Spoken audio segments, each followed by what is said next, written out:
பிரியமானவர்களே, இயேசுவின் நாமத்தினால் உங்களை வாழ்த்துகிறேன். 1 பேதுரு 2:20, நீங்கள் குற்றம் செய்து அடிக்கப்படும் பொழுது பொறுமையோடு சகித்தால் அதனால் என்ன கீர்த்தி உண்டு? நீங்கள் நன்மை செய்து பாடுபடும் பொழுது பொறுமையோடு சகித்தால் அதுவே தேவனுக்கு முன்பாக பிரதியாயிருக்கும். வீட்டில் பிள்ளைகள் இருக்கிறாங்க. எப்பவுமே மூத்த பிள்ளை இளைய பிள்ளைக்கு ஒரு மாடலாக இருக்கணும். ஆனால் இளைய பிள்ளை என்ன பண்ணுது? மூத்த பிள்ளையை போட்டு ரொம்ப அடிச்சு போடுது. அப்போ மூத்த பிள்ளையை அடிச்சிருச்சு. அப்போ பேரண்ட்ஸ் 2 பேருக்கும் அறிவுரை சொல்லுவாங்க. அப்போ சில வேளை சொல்லுவாங்க, ஒருவேளை தம்பியாக இருக்கலாம், தங்கச்சியாக இருக்கலாம், இளைய பிள்ளையை கொஞ்சம் பொறுத்து போகணும்னு சொல்லி. அப்போ ஒருவேளை அந்த இளைய பிள்ளை அடிக்கிற பொழுது அந்த பெரிய பிள்ளை சில பொறுத்து போச்சுன்னு வச்சுக்கோங்களேன், பெற்றோருடைய பார்வையில் அது மிகுந்த சந்தோஷமாக இருக்கும். அதே வேளையில் சின்ன குழந்தையும் அவன் கற்றுக் கொடுப்பாங்க. இதே போல தான் ஆண்டவர் என்ன செய்கிறார்? நாம நன்மை செய்து தீமை அனுபவிக்கிறோம். அந்த வேளையில் பொறுமையோடு சகிக்கிறோமான்னு பார்க்கிறோம். பொறுமையோடு சகிக்கிறோமா?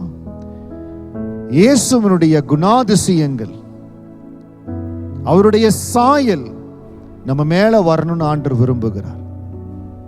இன்னைக்கு நன்மை செய்து பாடு அனுபவிக்கிற ஒருவேளை சூழ்நிலை கடந்து போலாம்.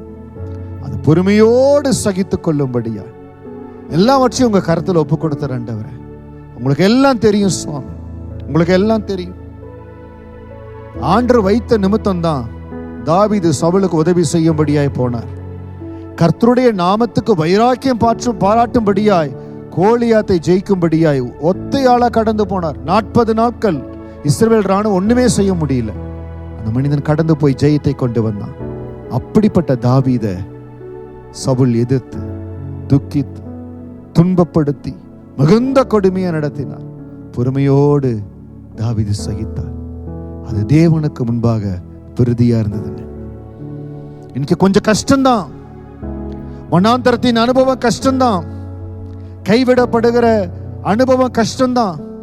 ஆனால் அதை கொஞ்சம் சகித்துக் கொள்ளும்படியா எவ்வளவு நாளுக்கு தான் சகித்துக் கொள்ளுறது? கர்த்தாவே, உங்க பலனை நிரப்பட்டும், உங்க பலனை நிரப்பட்டும். தயவு செய்து நான் சகிக்கிறேன் சொல்லுகிற பொழுது அதை நினைத்து நினைத்து நொந்து உங்க ஆத்துமாவில் நீங்க கஷ்டத்துல கடந்து போயிடாதீங்க. அது ஆண்டவர் கரத்துல கொடுத்துருங்க, ஆண்டவர் கரத்துல கொடுத்துருங்க. முழுக்க முழுக்க நீங்க தேவ ஆவியினால் நிரப்பப்படணும். ஆண்டவரே, என்ன பாடு, என்ன உபத்திரவம், என்ன காரியங்கள் வந்தாலும் எல்லா காரியங்களும் உங்க கரத்துல ஒப்பு கொடுத்துறேன். இதை சகிக்கும்படியா நீங்க தான் பலன் கொடுக்குறீங்க.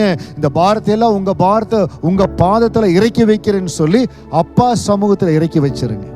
அதை ஆண்டவர் பார்ப்பார். நீங்க சகிக்கிற விதத்தை ஆண்டவர் பார்ப்பார். எல்லா பாரத்தை நம்ம சுமக்கணும் இல்லைங்க, அப்பா பாதத்தை இறக்கி வச்சிருங்க. ஆவியானவரே, நீங்க உதவி செய்யுங்க, நீங்க பலன் கொடுங்க, அவர் பாதத்தில் இறக்கி வச்சிருங்க. தேவனுக்கு முன்பாக பிரதியா இருக்கும். இன்னைக்கு நாம செய்கிற ஒவ்வொரு காரியமும் ஆண்டருக்கு முன்பாக பிரதியா இருக்கணும். என்னுடைய ஊழிய பாதையில ஆண்டவர் எனக்கு கற்றுக் கொடுத்த காரியம், எனக்கு காரியங்கள் நன்மையா தீமையா வருதா, எனக்கு லாபகரமா வருதா நஷ்டமா வருதா என்பதை பார்ப்பதை விட கர்த்தர் பிரியப்படுகிறாரா, தேவன் பிரியப்படுகிறாரா? நான் கடந்து வந்த ஊழிய பாதையில நிறைய இடத்துல ஆண்டவரே, இந்த பாதையில போனா கண்ணி இருக்குமே, இந்த பாதையில போனா துரோகம் இருக்குமே, இந்த பாதையில போனா நம்பிக்கை துரோகத்துல கடந்து போகணுமே, அன்றே எனக்கு வேண்டாம், நீங்க எனக்கு வேற பாதையை கொடுங்கன்னு கேட்ட பொழுதெல்லாம் நான் சொல்லுகிறபடி எனக்காக நீ கடந்து போன பொழுது அவருக்காக கடந்து சென்றேன். அவருடைய பார்வையில பிரதியா இருக்கும்படியாய் கடந்து சென்றேன். அதனால் தான் ஒரு குறிப்பிட்ட நேரம் வந்தது, தம்முடைய ஊழியத்தை தேவன் கரத்தில் கொடுத்து நாங்கள் தேசத்தில் பழுகி பெருகும்படியா அதற்கு ரெகபோத் என்று பெயர் கொடுத்து ஆதியாகமம் 26-22 வசனத்துக்கு சாட்சியாய் இந்த ஊழியத்தை தேவன் கட்டும்படியா கிருபை கொடுக்கிறார். ஆவியானவரே இந்த ஊழியத்தை கட்டி கொண்டு வருகிறார். நீங்களும் தேவனுக்கு பிரதியானதை, தேவனுடைய பார்வைக்கு பிரதியமானதை செய்யுங்க. நேரம் வருகிற பொழுது கர்த்தர் உங்கள் தலையை நிமிர்த்துவார். நீதிமான்களுடைய கொம்புகள் அபிஷேகப்படும். நிச்சயம் உங்கள் கொம்பு அபிஷேகிக்கப்படும். எந்த இடத்துல நீங்க தாழ்ந்து போக மாட்டீங்க. கர்த்தர் எல்லா இடத்துலையும் உங்களை உயர்த்துவார். எதையெல்லாம் ஆண்டருக்கு நஷ்டம் குப்பம் என்று விட்டீர்களோ அதையெல்லாம் கர்த்தர் பல மடங்கு உங்களுக்கு ஆசீர்வாதமா கொடுப்பார். உங்கள் தலையை நிமிர செய்வார். உங்களை ஆசீர்வாதமா வைப்பார். God bless you.